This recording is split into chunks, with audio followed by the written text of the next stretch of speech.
Hello guys, আসসালামু আলাইকুম। Hopefully আপনারা সবাই ভালো আছেন। সো গাইস, আজকের ভিডিও হচ্ছে ভিভো Y28। সো গাইস, যারা যারা চ্যানেলে নতুন কাইন্ডলি একটু সাবস্ক্রাইব করে দিও, যারা অলরেডি করছো thank you so much. So guys, এই ফোনের যে display IPS LCD display use করা হয়েছে, অ্যান্ড দেন এখানে হচ্ছে 90 হার্টজ রিফ্রেশ রেট দেওয়া আছে, এবং এটা 6.64 ইঞ্চের একটা ডিসপ্লে। ওভারঅল ডিসপ্লে বলতে গেলে পারফেক্ট আছে, বাট এখানে অ্যামোলেড ডিসপ্লে ইউজ করলে মেবি অনেক ভালো হতো। আর এখানে রিফ্রেশ রেটটা একটু কম হয়ে গেছে, 120 হার্টজের ভিতরে এখন তো কমন হয়ে গেছে। সো যাই হোক, ডিসপ্লেতে এই দেওয়া আছে।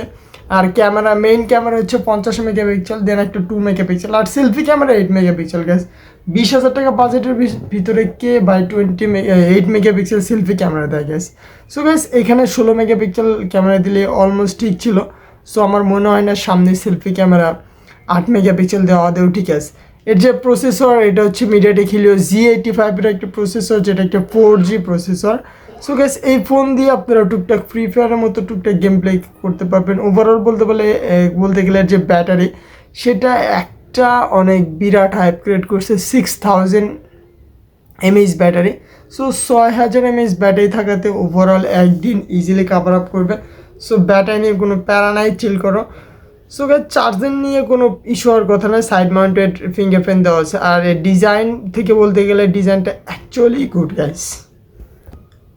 সো গাইস, এই ছিল এই ফোনের মূল আকর্ষণগুলো। সো ওভারঅল বলতে গেলে ফোনটা আপনাদের কাছে কেমন লেগেছে অবশ্যই কিন্তু গাইস কমেন্টে বলতে ভুলবেন না।